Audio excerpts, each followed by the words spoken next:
Guys, ഞാനും അമ്മയും കൂടി വിഷു പ്രമാണിച്ച് അമ്മ വീട്ടിലേക്ക് പോകാണ്. പാലക്കാടാണ് അമ്മേൻ്റെ വീട്. So it's A long journey but interesting. So ഞങ്ങൾ വെറ്റിലപ്പാറയിൽ നിന്ന് ചാലക്കുടിക്ക് ബസ് കയറിയിട്ടുണ്ട്. ചാലക്കുടി എത്തിയിട്ടുണ്ട്. കുറേ നാളുകൾക്ക് ശേഷമാണ് അമ്മൂമ്മയുടെ അടുത്തേക്ക് പോണേ. അമ്മൂമ്മയ്ക്ക് അപ്പോൾ എന്തെങ്കിലും വാങ്ങിക്കണം എന്നൊരാഗ്രഹം. സോ അത് നൈറ്റ് മേടിക്കാമെന്ന് ആലോചിച്ച് അങ്ങനെ കുറേ നോക്കി ഇത് അങ്ങോട്ടേക്ക് എടുത്ത് ഹോട്ടലിൽ കണ്ടപ്പോൾ അമ്മൂന് വിശക്കണുണ്ടെന്ന് പറഞ്ഞു. അപ്പോൾ നമ്മൾ നീലിമേ കയറി അവൾക്കൊരു ചായയും ഒരു പഴംപൊരിയും മേടിച്ചു കൊടുക്കാനായിട്ട് പോവാണ്. കാരണം ഇനി കുറേ ദൂരം പോകണ്ടേ. പ്രൈവറ്റ് സ്റ്റാൻഡിൽ നിന്ന് നമ്മളിത് പതുക്കെ ട്രാൻസ്പോർട്ട് സ്റ്റാൻഡിലേക്ക് നടക്കുകയാണ്. കാരണം നമുക്ക് അവിടെ നിന്നാണ് ബസ് കയറേണ്ടത്. സ്റ്റാൻഡിൽ പോയാൽ ഇരിക്കാൻ സ്ഥലം കിട്ടും. അപ്പോൾ അത് പ്രതീക്ഷിച്ചാണ് ഇത് ട്രാൻസ്പോർട്ട് സ്റ്റാൻഡിലേക്ക് എത്തിയിട്ടുണ്ട്. ഡയറക്റ്റ് പാലക്കാടേക്ക് ബസ് കിട്ടായിരുന്നെങ്കിൽ ഭാഗ്യമായിരുന്നു. കാരണം അല്ലാന്നുണ്ടെങ്കിൽ മാറി കയറേണ്ടി വരും. അപ്പോൾ കുറച്ച് നേരം ഞങ്ങൾ വെയിറ്റ് ചെയ്തു. അപ്പോഴേക്കും പാലക്കാട് കോയമ്പത്തൂർ വണ്ടി വന്നിട്ടുണ്ട്. കഴിഞ്ഞപ്പോൾ അവൾക്ക് ഇരിക്കാനായിട്ട് സ്ഥലം കിട്ടി. ഞാൻ വെയിറ്റ് ചെയ്തുകൊണ്ടിരിക്കുകയാണ്, ആരെങ്കിലും ഇറങ്ങുമ്പോൾ ഇരിക്കാം എന്നുള്ള പ്രതീക്ഷയിൽ. അങ്ങനെ തൃശ്ശൂർ എത്തിയപ്പോഴാണ് എനിക്ക് ഇരിക്കാനായിട്ടുള്ളൊരു അവസരം കിട്ടിയത്. വണ്ടി തൃശ്ശൂർ സ്റ്റാൻഡിൽ എത്തിയിട്ടുണ്ട്.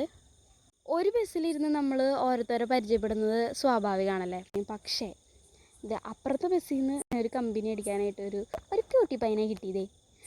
നല്ല രസമാണ്. എനിക്ക് ഇവനെ കണ്ടിട്ട് അതിശയല്ലേ, കുഞ്ഞു കുട്ടിയില്ലേ അതിശയല്ലേ, അവൻ അതേപോലെ തോന്നി. ആളിത് എനിക്ക് ടാറ്റയൊക്കെ തന്നു കേട്ടോ. നല്ല രസമുണ്ടായിരുന്നു. അങ്ങനെ തൃശ്ശൂരിൽ നിന്ന് ബസ് എടുത്തിട്ടുണ്ട്. അപ്പോൾ ഇനി ഡയറക്റ്റ് പാലക്കാടാണ്. ഞങ്ങൾക്കാണെങ്കിൽ വിശന്ന് തുടങ്ങിയിട്ടുണ്ട്. കാരണം ഞാനാണെങ്കിൽ ഒന്നും കഴിച്ചിട്ടില്ല, അവളാണെങ്കിൽ ഒരു ചായമയാണ് നിൽക്കുന്നത്. സോ ഇനിയിപ്പോൾ പാലക്കാട് എത്താണ്ട് ഒന്നും കഴിക്കാൻ പറ്റത്തില്ല. കുറച്ച് നേരം ഞങ്ങൾ കിടന്ന് ഉറങ്ങാൻ പോവാണ്. ഇനി അവിടെ എത്തിയിട്ട് നമുക്ക് കാണാം. അങ്ങനെ പാലക്കാട് എത്തി. മലകളും കുന്നുകളും പാടങ്ങളൊക്കെ കാണാൻ എന്ത് രസമല്ലേ. താമസിയാതെ ഞങ്ങൾ തുരങ്കത്തിലൂടെ കയറാൻ പോവാണ്.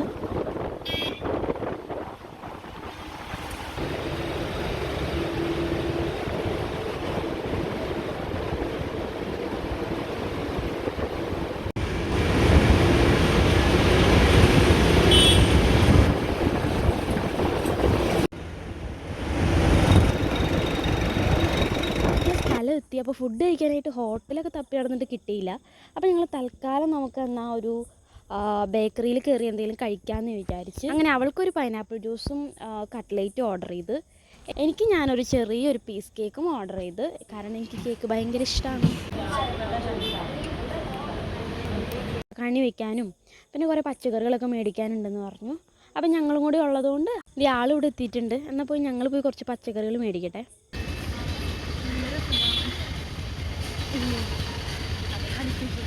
അമ്മ അതാണ് കണിക്കാൻ നോക്കിയാ.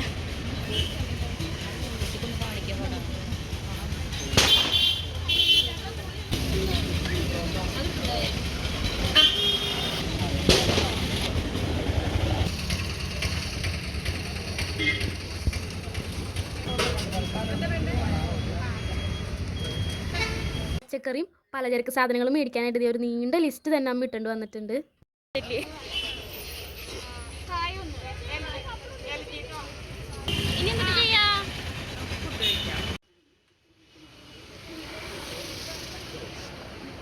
ഫുഡ് ഞങ്ങൾ കഴിക്കണില്ല, പാഴ്സൽ മേടിക്കുകയാണ്. പാഴ്സൽ ബിരിയാണി മേടിച്ചിട്ടുണ്ട്. കുറേ സാധനങ്ങളുള്ളതുകൊണ്ട് നമുക്ക് ബസ്സിന് പോണത് നടക്കണ കേസല്ല. അപ്പം നമ്മൾ ഒരു ഓട്ടോ വിളിച്ച് ഓട്ടോയ്ക്കാണ് പോണത് വീട്ടിലേക്ക്.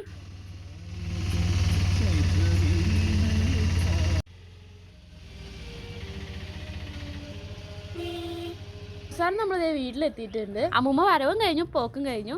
ആള് വടക്കഞ്ചേരിക്ക് പോവാണ്. അമ്മൂമ്മ ഭയങ്കര പാവമാണ്, നല്ല സ്നേഹമാണ്. സോ പുതിയ വിശേഷങ്ങളായിട്ട് നമുക്ക് വീണ്ടും കാണാം. അതുവരെയ്ക്കും ടാറ്റാ.